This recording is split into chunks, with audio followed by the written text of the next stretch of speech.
Dan yang pertama kita bahas adalah tentu nama dan nasabnya Al-Imam Muslim.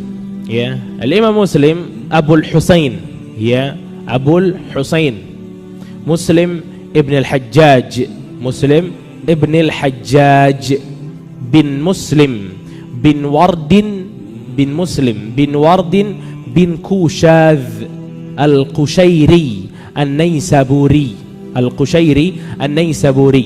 Jadi Al-Imam Muslim rahimahullah, beliau ini panggilannya Abul Husain, Husain, ya. Diriwayatkan oleh beberapa para ulama, sebenarnya Al-Imam Muslim rahimahullah ini enggak punya anak laki-laki, anaknya semua perempuan. Ya, cuma dari mudanya Al-Imam Muslim rahimahullah ini suka untuk dipanggil Abul Husain. Ya, suka untuk dipanggil apa? Abul Husain. Maka jadilah panggilannya adalah Abul Husain. Walaupun ia tidak punya anak, namanya siapa? Husain.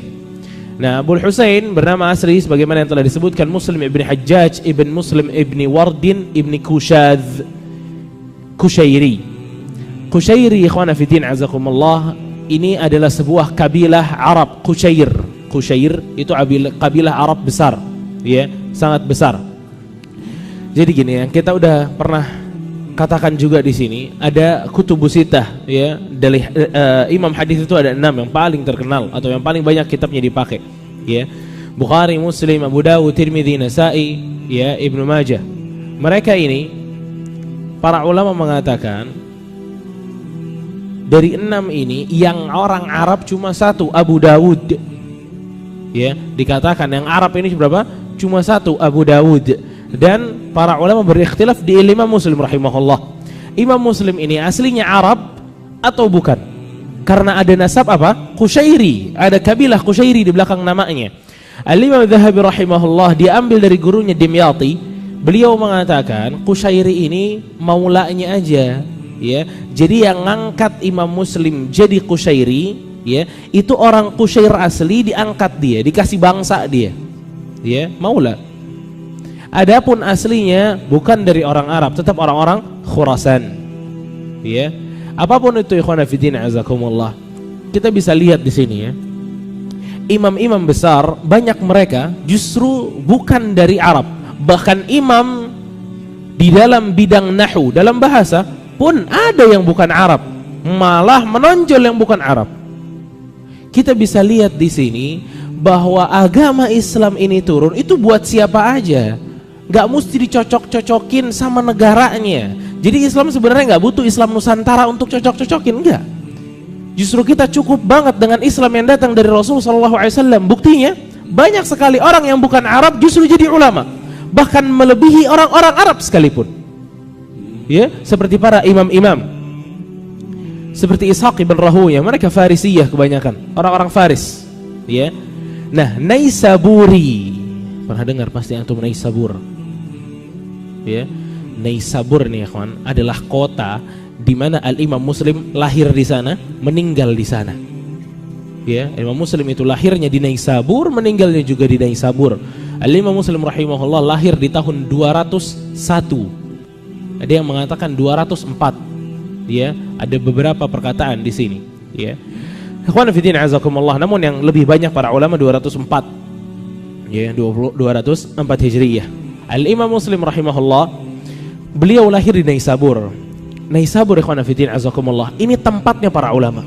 Luar biasa. Dulu tuh, ya, di zaman-zaman beliau ini sering banget orang kalau pengen menuntut ilmu ditanya mau ke mana, ke Naisabur. Kalau orang dibilang ke Naisabur, benar tempatnya. Itu memang tempatnya para ulama, Manba'ul ulama. Ya. Ini benar-benar mencetak banyak sekali para ulama. Ya, kita tahu ada Muhammad bin Yahya Az-Zuhli rahimahullah, beliau dari sana. Al-Imam Muslim rahimahullah dari sana. Ibn Abi Talib dari sana. Banyak ulama-ulama berasal dari mana? Naisabur. Bahkan, ya, seorang ulama mengatakan, syajaratul ilm, pohonnya ilmu, ya, pohon ilmu nih, itu akarnya di Hijaz. Akar ilmu di Hijaz, Makkah, Madinah. Daunnya terbang ke Irak. Buahnya adanya di Naisabur. Ya, sangat luar biasa. Naisabur ini sangat terkenal, luar biasa tentang banyaknya para ulama yang dikeluarkan dari Naisabur. Nah, Naisabur di mana ya kawan kalau sekarang? di Iran tempat Syiah sekarang, innalillahi wa inna ilaihi raji'un. Ya, dari dulu tempat keluarnya ulama Ahlus Sunnah, hari ini justru punyanya Syiah wal'iyadzam billah. Ya, karena mereka orang banyak yang dari Farisiyah. Naisabur pun termasuk dari Iran, ya. Naisabur dulu masuk dari bagian negara Khurasan. Khurasan ceritanya kalau kasarnya kita bilang Khurasan, kota yang paling baik dari Khurasan Naisabur. Ya, saking seperti itunya sampai Naisabur ini, dan qadarullah, ya, hari ini malah diambil oleh Syiah la'natullahi alaihim. Lalu ikhwan fillah azakumullah, Al-Imam Muslim rahimahullah telah kita ketahui beliau lahir di tahun 204. Al-Imam Muslim rahimahullah, beliau ini ya mulai mencari ilmu, kata Al-Imam Az-Zahabi 18 tahun. Di umur berapa? 18 tahun. Sebagian para ulama lain mengatakan 12 tahun. Subhanallah. Ya, dan kita udah bilang dalam masalah Bukhari ya waktu itu, ulama zaman dulu kalau mau belajar hadis, mulai mencatat, menghafal hadis, pasti step pertama selesai. Apa itu? Apa ya, kawan? Hifdzul Quran, hafizul Quran selesai. Ya, makanya mereka ini enggak mengatakan seseorang ente hafiz pada saat hafiz Quran. Enggak. Dia dikatakan seorang yang hafiz pada saat menghafal puluhan ribu hadis.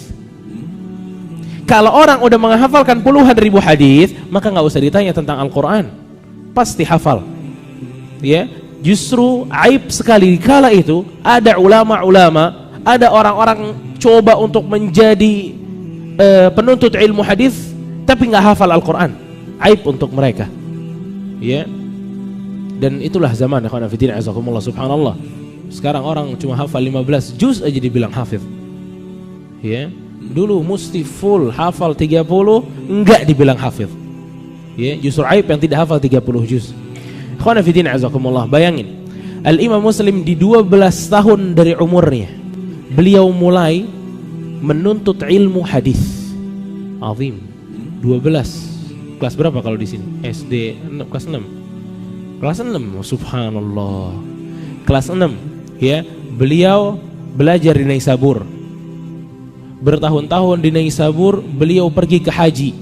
Jadi belajar sama ulama Makkah, ulama Madinah. Lalu beliau pergi ke Syam. Lalu beliau pergi ke Basrah. Lalu beliau pergi ke Mesir. Sampai akhirnya beliau balik lagi ke Naisabur. Subhanallahil azim.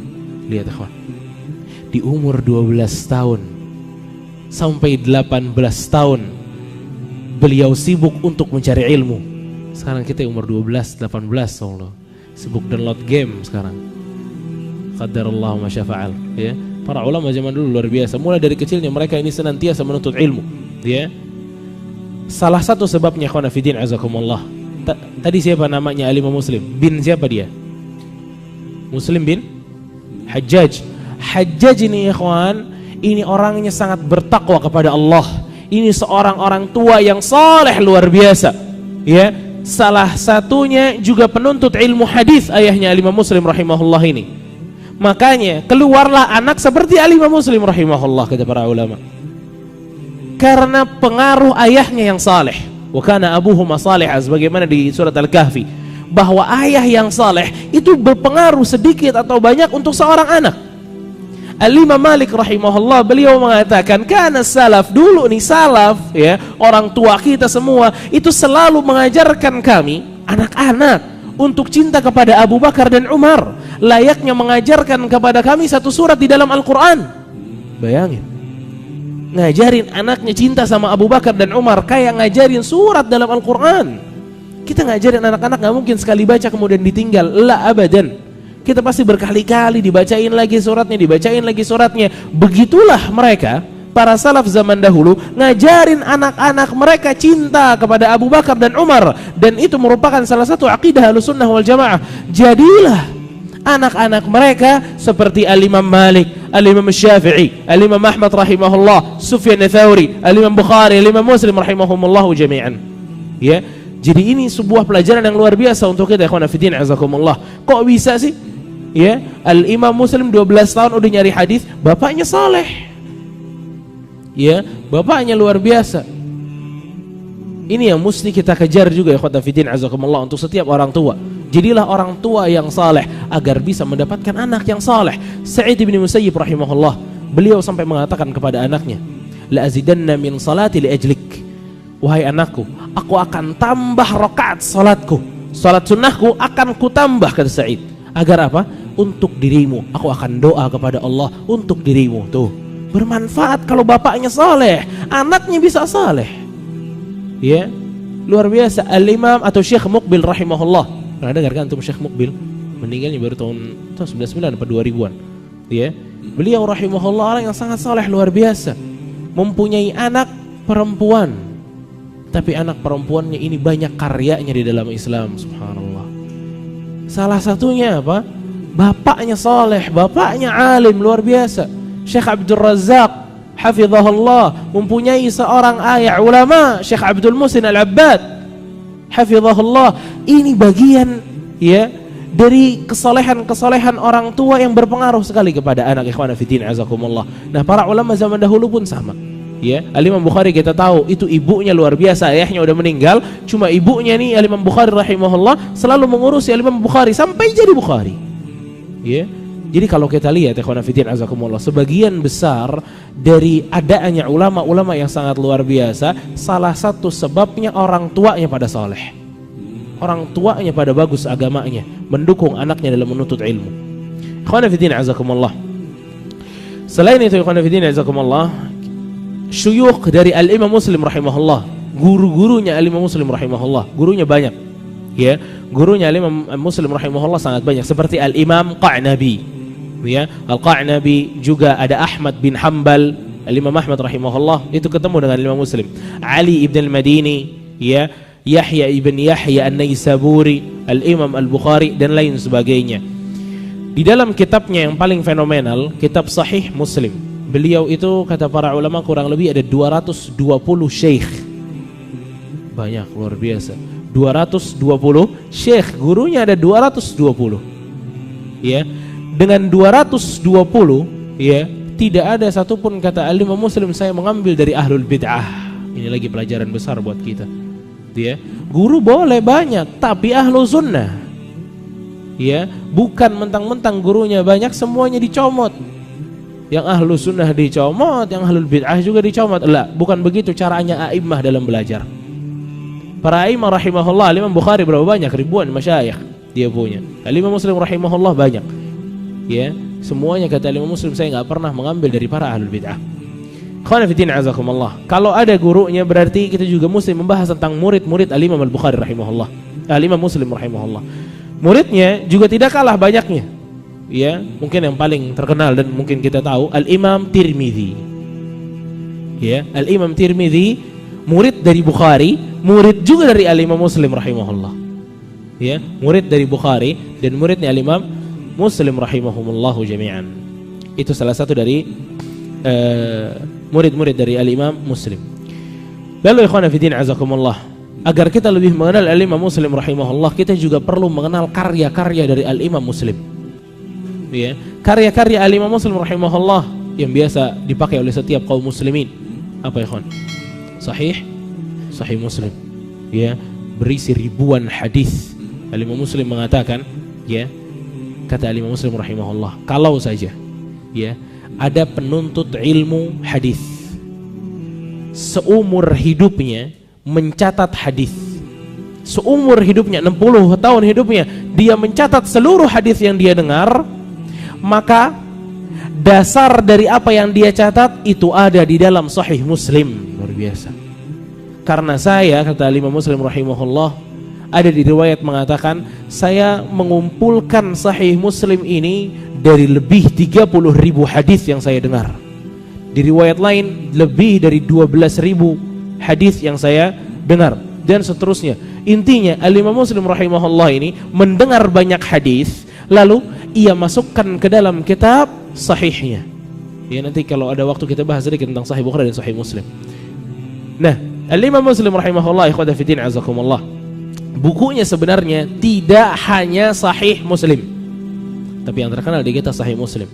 Ada kitab namanya Kitabut Tamyiz. Ini kitab masalah hadis. Ya, siapa saja yang menggeluti bidang hadis maka nggak mungkin dia nggak perlu sama bukunya Imam Muslim, mustahil.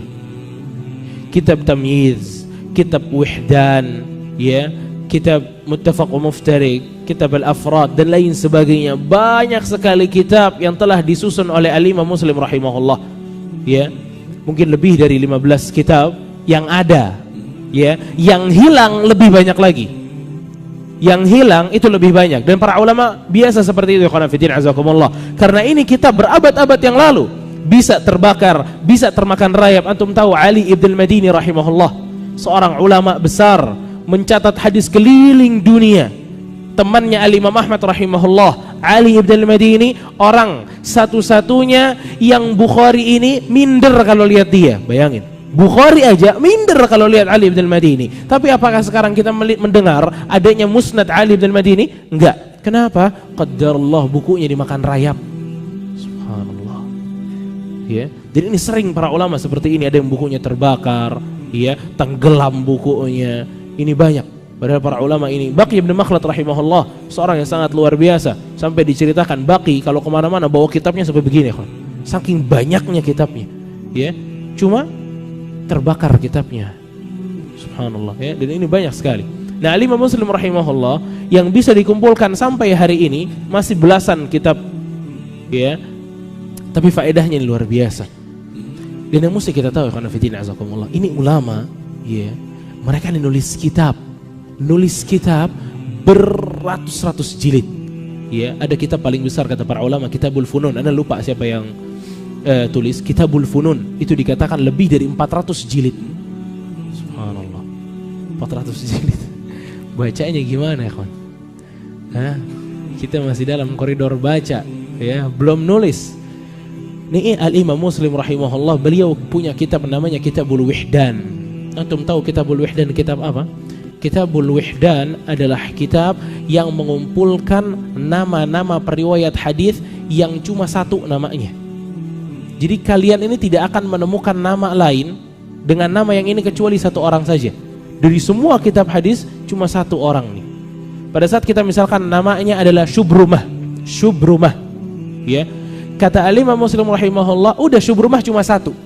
Ini orang-orang yang kayak gini dikumpulin nama Imam Muslim rahimahullah dalam satu kitab. Bayangin rajinnya itu orang. Ya. Ada kitab yang dibuat oleh Imam Muslim rahimahullah, Tamyiz, bisa dibedain, ya.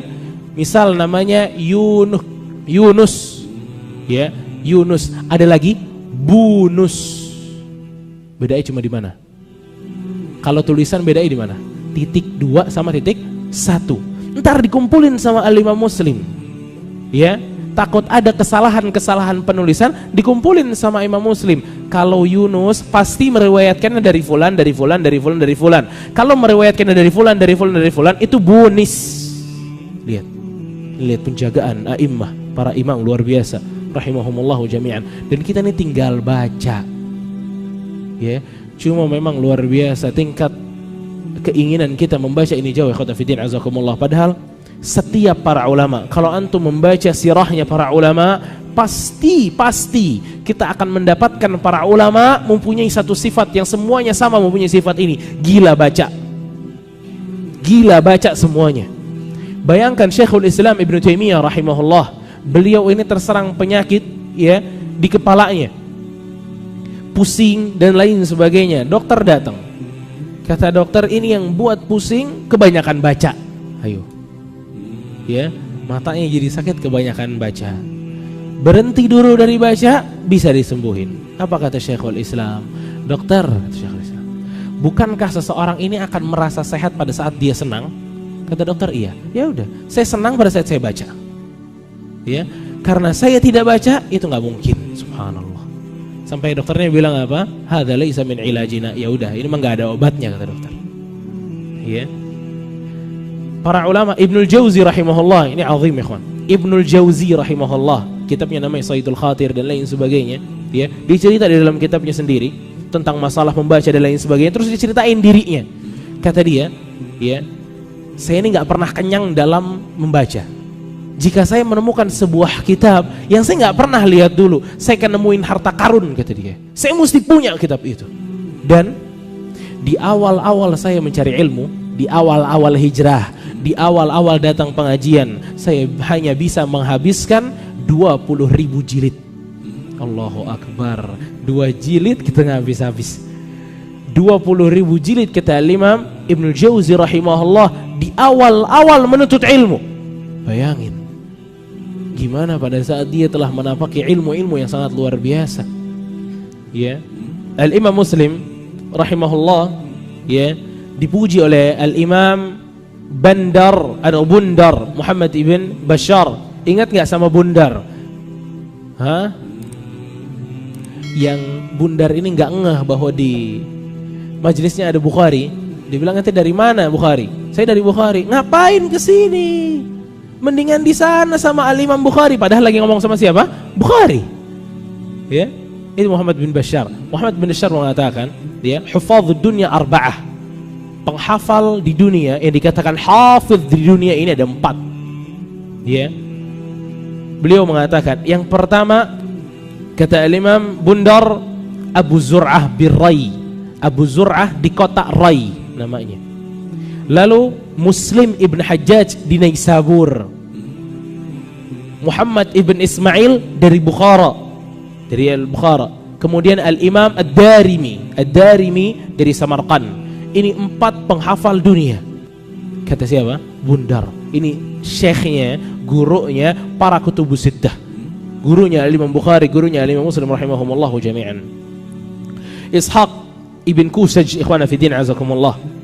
Beliau pernah mengatakan kepada Al-Imam Muslim rahimahullah, "Wahai Imam, wahai Syekh, ya, saya berharap selama ada dirimu di dunia ini, ya, ini kaum muslimin dalam keadaan aman. Ya, harapan saya selama ada muslim, kaum muslimin dalam keadaan aman. Karena apa? Karena faidah-faidah yang bisa diberikan oleh Al-Imam Muslim rahimahullah di dalam menjaga sunnah Rasul kita sallallahu alaihi wasallam. Disebutkan oleh Al-Imam Hakim rahimahullah, ya, dulu Al-Imam Muslim, ikhwan fillah azakumullah, dia terhitung lebih muda daripada yang lain. Ya, makanya waktu ada Bukhari misalnya, ya, beliau sudah terkenal tapi tidak bisa menyaingi Muhammad ibn Yahya Az-Zuhli. La. Namanya beliau di bawah orang tersebut. Ya, di bawah Al-Imam Bukhari rahimahullah. Namun pada saat beliau rahimahullah ini mulai namanya besar, ya, kalau ada gubernur datang ke sebuah masjid di Naisabur dan masjid itu ada Al-Imam Muslim rahimahullah, langsung disuruh maju Al-Imam Muslim rahimahullah untuk jadi imam. Ya, padahal di sana ada beberapa thalabul ilm, bahkan para masyayikh yang lain. Al-Imam Muslim rahimahullah ini orangnya terkenal keren, ya kan? Gayanya tuh keren. Ya, rambutnya keren, bajunya keren, dan beliau ini pedagang baju. Al-Imam Muslim rahimahullah itu pedagang baju. Disebutkan di riwayat yang lain, beliau juga ada beberapa perkebunan. Ya, yang dari situ beliau makan. Ya, dari situ beliau makan dan melanjutkan kehidupan. Al-Imam Muslim rahimahullah.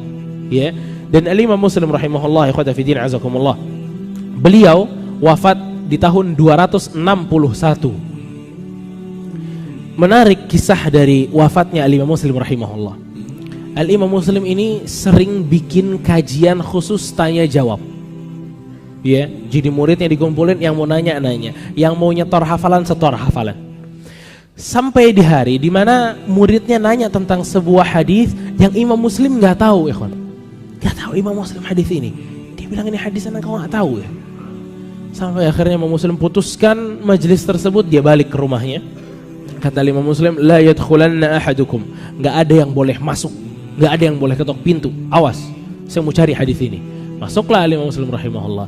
Nggak lama dia masuk, murid-murid ini dapat, kalau kata kita, sekardus korma. Ya. Akhirnya kata murid-muridnya, "Qaddamuh, kasih guru kita aja, biar dia mau belajar, ini makanannya." Diketok, akhirnya dikasih. Nah, Al-Imam Muslim rahimahullah, beliau mutalaah mencari hadis ini terus sampai kormanya habis. Luar biasa. Dan korma ini nggak tahu berapa kilo, ya kawan. Ya, sampai saking di beliau ini nggak berasa, jadi sambil ngemil. Sampai akhirnya beliau dapatkan hadis tersebut dan beliau wafat di waktu itu juga. Subhanallah. Enak wafatnya lagi cari hadis, ya kawan. luar biasa. Ya, mungkin ini diabetes kali ya. Banyak banget kormanya, ya. Dan para ulama sampai menyebutkan seperti itu, wasukar dur, ya, karena gula ini membahayakan kalau sampai sebanyak itu. Ya, dan Imam Muslim rahimahullah itu dikatakan banyak sekali memakan korma waktu itu gara-gara mencari sebuah hadis dan mati karena sebab tersebut. Ya. Dan inilah Imam Muslim rahimahullah, kata fidin azakumullah, yang biasa kita dengar hadisnya.